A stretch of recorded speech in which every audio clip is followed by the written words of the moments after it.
The irony wasn't lost on me as I sat in the audience at the Global Tech Summit, watching James Peterson strut across the stage in his $5,000 suit. Here was the CEO of America's fastest-growing tech company, about to demonstrate technology that he'd unknowingly stolen from a basic Asian coder. My name is David Zhang, and I was about to bring down a billion-dollar empire with a single patent filing. Innovation is in TechFront's DNA, Peterson proclaimed to the packed auditorium in Silicon Valley. Our new AI-driven security platform will revolutionize how companies protect their data. I smiled quietly, thinking about the patent documents safely filed in patent offices across Asia, Europe, and finally, America. Documents that proved exactly where that innovation really came from. The story had started 2 years ago when I was just another software developer at TechFront working on their cybersecurity team.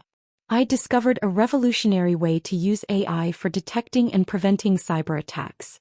The architecture was unlike anything that existed, a true breakthrough that could change the industry. Following protocol, I'd submitted my discovery through proper channels, documenting everything meticulously. That's when I learned exactly how TechFront treated its diverse talent. "Listen, David," my immediate supervisor had said, not quite meeting my eyes. "Your code is, well, it's very basic. Typical of what we see from Asian developers. We need something more sophisticated for a major security product." I tried to explain the elegance of the solution, its innovative approach to threat detection. But I'd quickly learned that certain people at TechFront weren't interested in understanding innovation that didn't come from their preferred sources. The project was shelved. My reports were filed away. I was shifted to maintenance duties, basically debugging other people's code. That should have been the end of it. Just another story of innovation ignored due to prejudice. But I'd been raised by parents who taught me to play the long game. "In business, son," my father had often said, "the smartest person isn't the one who shouts the loudest. It's the one who sees 3 moves ahead." So I'd kept quiet, kept working my maintenance job. But in my free time I'd been very busy. First, I'd filed patents in Singapore, where my uncle's law firm specialized in intellectual property. Then Japan, South Korea, and the European Union. Finally, after the international patents were secure, I'd filed in the United States. All while watching TechFront's development team struggle to create their revolutionary AI security platform. It had started 6 months ago. Rumors spread through the company about a new breakthrough in the security division. Excited whispers about technology that would put TechFront years ahead of the competition. Then I saw the preliminary specifications. They'd found my old project files. Not just found them, they'd taken my core architecture and were building their flagship product around it. They'd even kept some of my original variable names, probably too rushed or lazy to change them. Peterson had personally overseen the project, making sure it was fast-tracked for development. He'd been promising investors a game-changing security platform, and deadlines were looming. Not once did anyone wonder about the original source of the innovation. After all, who would suspect the quiet Asian maintenance coder? I'd watch them build it, test it, prepare it for launch. Each step documented meticulously by my friends in various patent offices around the world. Every modification, every improvement they made to my original architecture, all carefully compared to my initial patents. Now here we were. The Global Tech Summit. TechFront's big moment. I shifted in my seat as Peterson moved to the demonstration phase of his presentation. "Ladies and gentlemen," he announced, "let me show you the future of cybersecurity. Technology that could only have come from TechFront's culture of American innovation." Several people in the audience glanced uncomfortably at their Asian colleagues. Silicon Valley's diversity issues were well known, if rarely discussed so blatantly. "Our AI-driven security platform uses a unique architectural approach," Peterson continued, bringing up technical diagrams that I knew intimately. "Proprietary technology that will revolutionize how companies protect themselves." I pulled out my phone and sent a pre-prepared message. Across the world, patent attorneys received their instructions. In Singapore, Tokyo, Seoul, London, and Silicon Valley, carefully prepared documents were being filed simultaneously. "The heart of our innovation," Peterson was saying, "is a novel approach to threat detection that..." My phone buzzed. A message from my uncle's firm in Singapore. "Patents published. All systems go." I stood up quietly and walked to the nearest microphone in the audience section. Peterson paused, annoyed at the interruption. Yes, he said impatiently. Questions at the end, please. Mr. Peterson, I said clearly, my voice carrying through the auditorium, could you explain how TechFront developed this architecture? He squinted at me, not recognizing his own maintenance programmer. Our development team created it from scratch. As I was saying, actually, I continued, I'd be very interested in hearing about the original project files. The ones submitted 2 years ago by a junior developer. Before they were shelved for being what was the term? Basic Asian coding? The color drained from Peterson's face as he finally recognized me. In the audience, I could see several TechFront executives frantically checking their phones as news of the patent publications spread. I don't know what you're talking about, Peterson said, but his voice had lost its confidence. Security, please remove this person. I smiled as 2 security guards approached. No need. I'll leave on my own. But Mr. Peterson, you might want to check with your legal team. My patent for this exact architecture was just published in 5 major markets, including proof of my original submission to TechFront 2 years ago. The room erupted in chaos. Investors grabbed their phones. Reporters rushed to their laptops.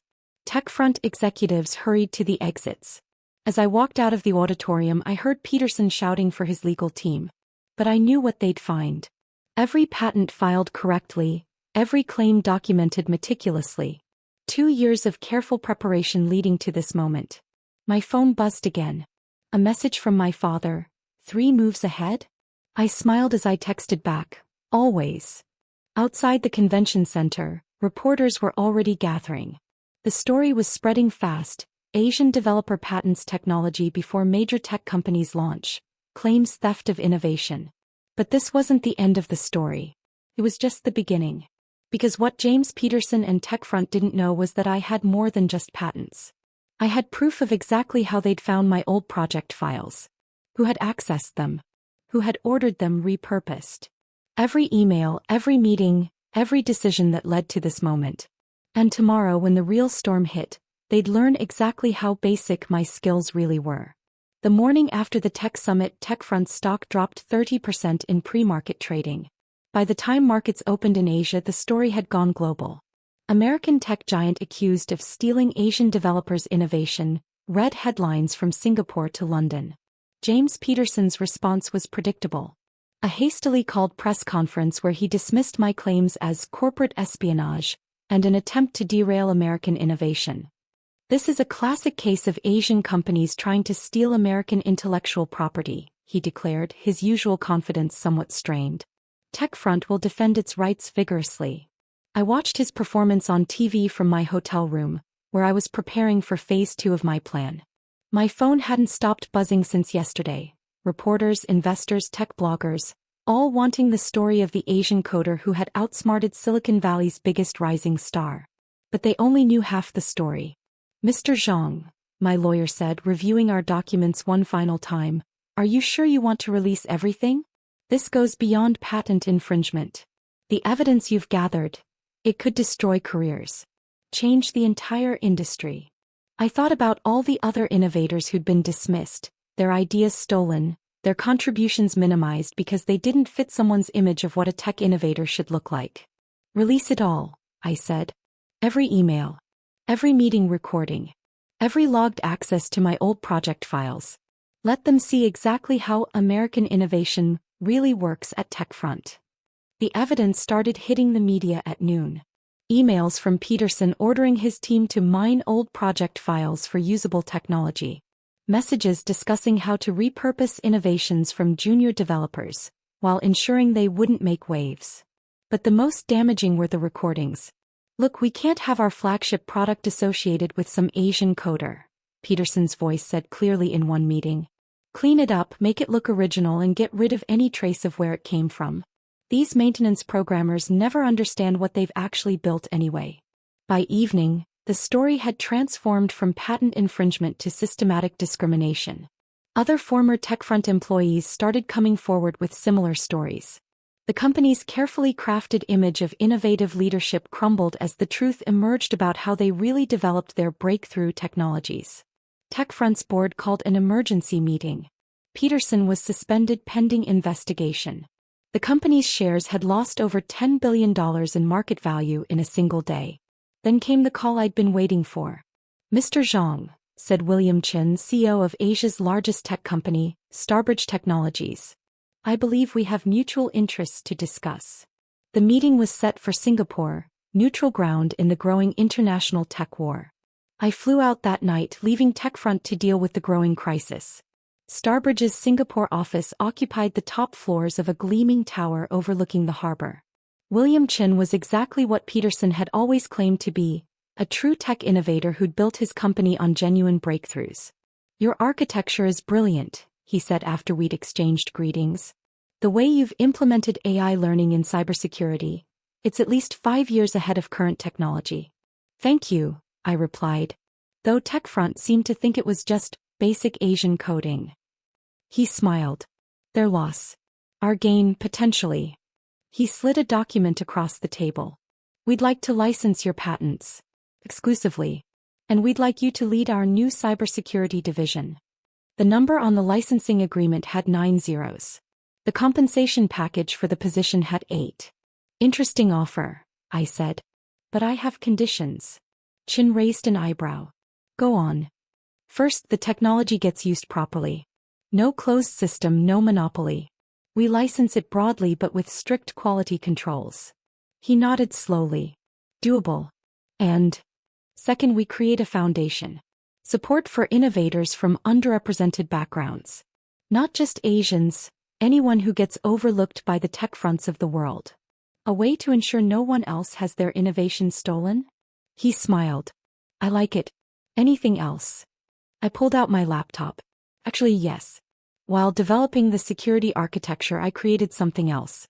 Something that could change how we approach software development entirely."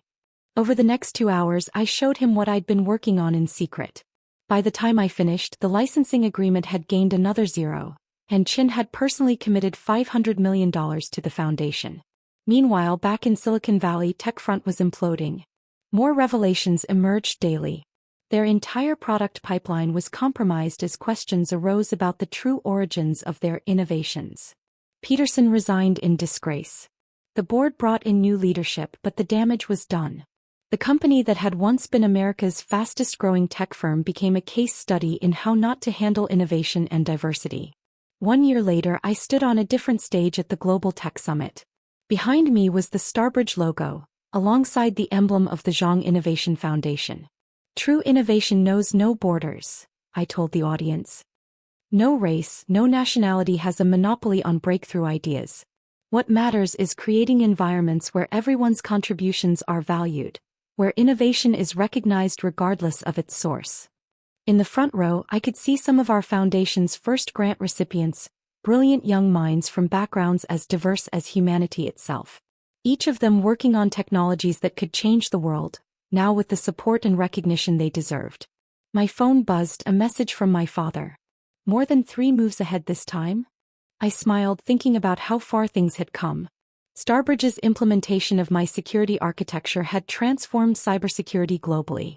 The foundation was discovering and supporting innovators who would have been overlooked in the old system. And TechFront, well, they'd recently hired a new head of innovation and diversity. "The best moves," I texted back, "are the ones that change the game entirely." After the speech, a young developer approached me. "Mr. Zhang," she said hesitantly, "I'm working on something, but my company keeps saying it's too basic, too simple." I handed her my card. "Tell me about it. And remember, sometimes the simplest solutions are the most revolutionary. As long as you have the courage to stand behind them." That evening, watching Singapore's sunset from my office at Starbridge's new Global Innovation Center, I reflected on how much had changed. Not just for me but for the entire tech industry. Peterson had been right about one thing: innovation was DNA. But not in the way he thought. Innovation comes from diversity. From different perspectives, different approaches, different ways of seeing the world. And sometimes, it comes from the quiet maintenance programmer in the corner, the one everyone underestimated. The one who knew that the best revenge wasn't just about winning. It was about changing the rules of the game. Forever.